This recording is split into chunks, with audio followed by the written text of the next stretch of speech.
నమస్కారం. ఈరోజు ఓ మంచి జాబ్ నోటిఫికేషన్ గురించి మాట్లాడుకుందాం. Central board of secondary education అంటే మనందరికీ తెలిసిన సిబిఎస్ఈ నుంచి వచ్చింది. ఇక ఏమాత్రం ఆలస్యం చేయకుండా డీటెయిల్స్లోకి వెళ్ళిపోదాం రండి. నిజమేనండి. జస్ట్ ఇంటర్ పాస్ అయితే చాలు. Permanent government jobs. ఇవేవో కాంట్రాక్ట్ ఉద్యోగాలు కాదు, పక్కా రెగ్యులర్ పోస్టులు. ఇది నిజంగా చాలా మంచి అవకాశం కదా. సరే, ముందుగా ఈ జాబ్ ఆపర్చునిటీ ఎందుకంత స్పెషల్ అనేది చూద్దాం. ఇది సెంట్రల్ గవర్నమెంట్ బాడీ అయిన సిబిఎస్ఈ నుంచి వచ్చిన డైరెక్ట్ రిక్రూట్మెంట్ అన్నమాట. ఇక్కడ చూడండి, సంస్థ పేరు సిబిఎస్ఈ. జాబ్ టైప్ ఏమో పర్మనెంట్ గవర్నమెంట్ జాబ్. అంటే జాబ్ సెక్యూరిటీ, మంచి శాలరీ అన్నీ ఉంటాయి. మళ్ళీ ఇది డైరెక్ట్ రిక్రూట్మెంట్. ఫోకస్ అంతా గ్రూప్ సి పోస్టుల మీదే ఉంది. రైట్. మరి గ్రూప్ సి రిక్రూట్మెంట్లో ఇంటర్ క్వాలిఫికేషన్తో ఏ పోస్టులు భర్తీ చేస్తున్నారో ఓ లుక్కేద్దాం. చూశారు కదా, మెయిన్గా 2 రకాల పోస్టులున్నాయి. ఒకటి జూనియర్ అసిస్టెంట్, ఇంకొకటి జూనియర్ అకౌంటెంట్. జూనియర్ అసిస్టెంట్ పోస్టులు ఏకంగా 35 ఉంటే జూనియర్ అకౌంటెంట్ పోస్టులు 16 ఉన్నాయి. 2 మంచి నంబర్లే అని చెప్పాలి. ఈ రెండింటి మధ్య ఉన్న ముఖ్యమైన తేడా ఏంటో ఇక్కడ క్లియర్గా ఉంది. చూడండి, జూనియర్ అసిస్టెంట్ పోస్టులు ఎక్కువున్నాయి. దీనికి ఇంటర్లో ఏ గ్రూప్ అయినా ఓకే. కానీ జూనియర్ అకౌంటెంట్కి మాత్రం ఖచ్చితంగా కామర్స్ బ్యాక్గ్రౌండ్ ఉండాలి. ఇది చాలా ఇంపార్టెంట్ పాయింట్, గుర్తుపెట్టుకోండి. సరే, ఇప్పుడు క్వాలిఫికేషన్స్ గురించి కొంచెం డీటెయిల్డ్గా చూద్దాం. ఏజ్ లిమిట్ ఎంత, ఎడ్యుకేషన్ ఏంటి, ఇంకా ఏమైనా స్కిల్స్ కావాలో అన్నీ చూసేద్దాం. ఇది చాలా క్లియర్.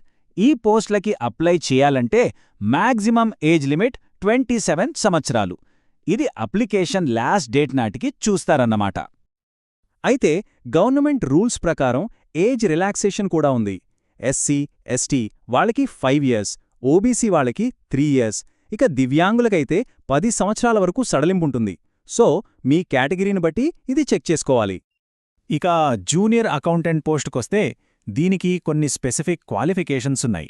12వ తరగతి పాస్ అవడంతో పాటు అకౌంటెన్సీ, బిజినెస్ స్టడీస్ లేదా కామర్స్ ఇలాంటి సబ్జెక్టుల్లో ఏదో ఒకటి చదివి ఉండటం కంపల్సరీ. అదే జూనియర్ అసిస్టెంట్ విషయానికి వస్తే అంత కష్టం లేదు. ఏ గ్రూపైనా పర్లేదు, జస్ట్ 12వ తరగతి పాస్ అయితే చాలు. దీనికి పలానా సబ్జెక్ట్ చదవాలనే రూల్ ఏమీ లేదు. ఇది చాలామందికి కలిసొచ్చే విషయం. చూడండి, ఈ 2 పోస్టులకు కూడా టైపింగ్ స్కిల్ అనేది మ్యాండేటరీ. కంప్యూటర్పై ఇంగ్లీష్లో నిమిషానికి 35 పదాలు లేదా హిందీలో నిమిషానికి 30 పదాలు టైప్ చేయగలగాలి. ఇది జస్ట్ క్వాలిఫైయింగ్ టెస్ట్ మాత్రమే. దీనికి మార్కులుండవు, కానీ పాస్ అవటం తప్పనిసరి. ఓకే, ఇప్పుడు అందరూ వెయిట్ చేసే మోస్ట్ ఇంపార్టెంట్ సెక్షన్కి వచ్చేశాం. సెలెక్షన్ ప్రాసెస్ ఎలా ఉంటుంది, స్టెప్ బై స్టెప్ ఏంటో చూద్దాం. సెలక్షన్ ప్రాసెస్లో మనకి 3 మెయిన్ స్టేజెస్ ఉంటాయి. ఫస్ట్ టైర్ 1 ఎగ్జామ్, ఇది ఆబ్జెక్టివ్ టైప్. తర్వాత టైర్ 2 ఎగ్జామ్, ఇది పోస్టును బట్టి ఉంటుంది. ఫైనల్గా స్కిల్ టెస్ట్, అదేనండి మన టైపింగ్ టెస్ట్. ఈ ఎగ్జామ్ ప్యాటర్న్ని కొంచెం జాగ్రత్తగా గమనించండి. టైర్ 1 ఎగ్జామ్ 2 పోస్టులకి ఒకటే, 100 ప్రశ్నలు, 300 మార్కులు. అసలు తేడా అంతా టైర్ 2లోనే ఉంది. జూనియర్ అకౌంటెంట్ పోస్టుకి ఆబ్జెక్టివ్, డిస్క్రిప్టివ్ 2 ఉంటాయి. కానీ జూనియర్ అసిస్టెంట్ పోస్టుకి కేవలం డిస్క్రిప్టివ్ పేపర్ మాత్రమే ఉంటుంది. సో ప్రిపరేషన్ స్ట్రాటజీ దీని ప్రకారం మార్చుకోవాలి. ఇంకా కొన్ని ముఖ్యమైన పాయింట్స్ ఉన్నాయి. నెగటివ్ మార్కింగ్ ఉంది. ప్రతి తప్పుకి 1/4 మార్కు కట్ అవుతుంది. ఎగ్జామ్ లాంగ్వేజెస్ ఇంగ్లీష్, హిందీ మాత్రమే. మన ఆంధ్రప్రదేశ్ వాళ్లకి విజయవాడలో ఎగ్జామ్ సెంటర్ ఇచ్చారు. రైట్. ఇక చివరిగా అప్లికేషన్ ప్రాసెస్ ఎలా, ఫీజ్ ఎంత, లాస్ట్ డేట్ ఎప్పుడు, ఈ డీటెయిల్స్ కూడా చూసేద్దాం. ఇవి చాలా ముఖ్యం కదా. అప్లికేషన్ ఫీజ్ విషయానికొస్తే ఇక్కడ పెద్ద తేడా ఉంది. ఎస్సీ, ఎస్టీ, మహిళలు, ఎక్స్ సర్వీస్మెన్, దివ్యాంగులకు కేవలం 250 రూపాయలు.